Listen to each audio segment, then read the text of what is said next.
Guys, and welcome back to Mesha's Corner. So today I'll be making a no-bake lemon tart, and this was requested by someone I know online. See, I got my phone up because I don't want to mess up the name or anything like that.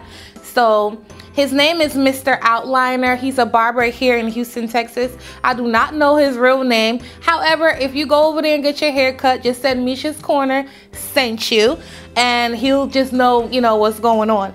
I do believe he cut some of the best hair. He cut celebrities' hair, so it will be a great experience. So head on over there. He requested a no-bake lemon tart, and I made it. Came out pretty good. I really liked it. So let's get started. Alright guys, so first we're gonna start with the crust. I'm using golden Oreos as I explained earlier. I chose to use this crust because I find it more easier to work with, and so that's why I'm using golden Oreos. However, you can use whatever crust you prefer. So I have about 20 Oreo cookies in here, and 10 of them I removed the filling because I accidentally got the double stuffed. I feel like that's too much, and the other 10, the filling is still in there. So that's that right there. So then you're just gonna post it, and as you're posting it, you're gonna add your melted butter. Alright, so I'm gonna add my melted butter down in here. You know once you get to the right consistency, because it's gonna look like wet sand, and that's what you want. Alright, so this is my crust, the same measuring cup that I use for my butter. I'm gonna use it to push this down.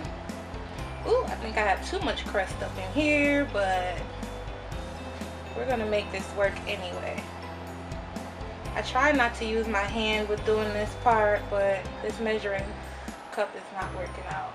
As if y'all can't tell, I'm an amateur at baking. Make sure your hands are clean. You're gonna pop this in the refrigerator for 3 hours or up to overnight. But 3 hours should be good, because then the filling has to go in there and you got to put it right back for some more hours. So 3 hours, and then we're going to add the filling and let it set overnight. So pack it in there really well, and I'll show you exactly what mine looks like once I'm done packing it in there. Alright guys, so clearly you have to be patient with it. It took me about 2 minutes to get it down in there and perfectly. You're going to pop this in your refrigerator for 3 hours. Around the last 30 minutes, I'm going to start working on the filling and wrap it up. Alright guys, so now we're going to move on to starting out with the filling. In this bowl right here, I have some milk. To this, you're going to add 2 teaspoons of unsweetened, unflavored gelatin. So that's 1 teaspoon. And I found it that I just make a little slit right here, and I'm able to pour it in there. Don't open the whole thing, because then you're going to make a mess. I found this in the, where did I get this? HEB. With the jello and all of that. That's where it's at right there. So 2 teaspoons. Don't mix it, it's gonna melt. And once we're done making the custard, we're gonna pour this in last minute and then pop it into the refrigerator. This is what it looks like. I got the Knox gelatin unflavored. So yours might have a different brand, but this is the one I found, and that's the one I'm using. So just put this to the side while we work on the actual filling of the lemon tart. So to my bowl here, I'm going to add my eggs, my sugar. It looks like a lot, but it's really not, and I doubled this recipe actually. And my lemon juice. Remember, all ingredient measurements will be on my website, and the link will be below in my description box. So you're gonna mix this up really well. In the meantime, you need a heavy bottom pot, or a pot period. We're gonna put this on the stove and bring it to a slow boil, a slow boil, and not even boiling that much. We just need to bring it up to temperature until it thickens. Once it thickens, turn the stove off. You don't need it to boil like you're boiling noodles or boiling water. But I'm going to show you guys everything. Alright, so as you can see, my pot is there with my spatula. The stove is not on. Make sure your stove is absolutely not on.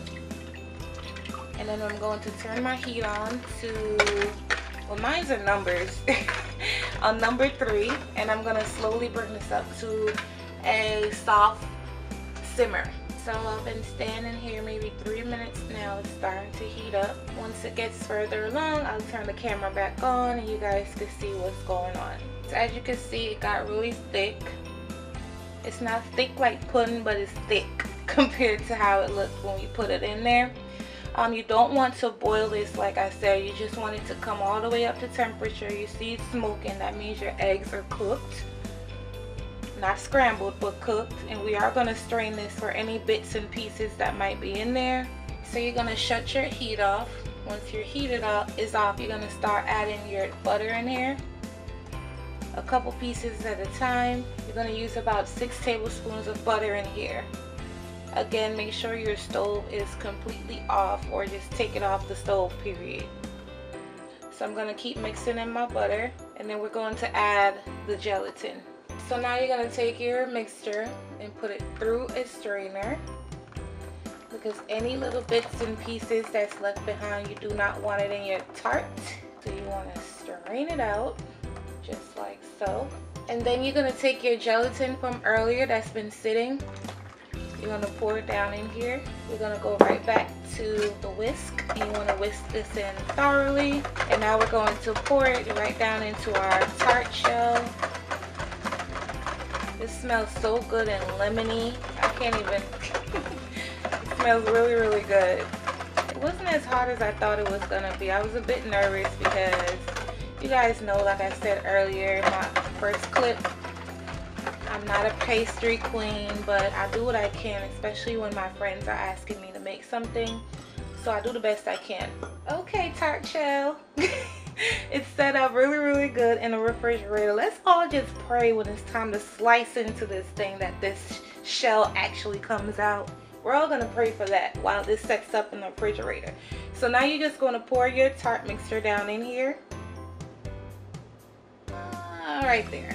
And you're going to put this in the refrigerator. Mine is probably going to be there for about 6 to 8 hours, because I really want it to really set.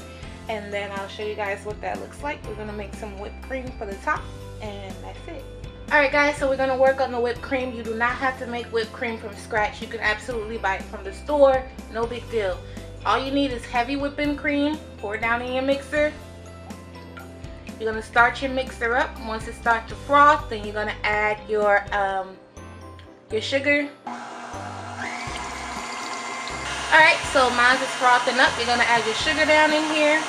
Make sure every single thing is cold. Your bowl needs to be cold. As you can see, mine is sweating because it's so cold. Your whisk and your heavy cream needs to be cold. Alright, and there's your whipped cream. No more than maybe 2 minutes. That's all it took. Here we go. We're going to do this together. Okay, so we're going to slice into this tart. This is a knife I'll be using. I'm going to make a slice to make sure this one works. If this one doesn't work, I'm going to try another knife. So I got my tart out. After some prayer and some strength, I got it out. Okay, so now I'm going to put my whipped cream on top. I'm just going to dollop it on top. In the back there, I think you can see it. I made some candied lemon. All I did was add some sugar and some water to a pot and added the lemon slices down in there. That's all I did until it got nice and candied and perfect. Now I'm just going to take some pics and I'll show you guys what the finished product looks like. I'm also probably going to taste this on the camera, so yeah.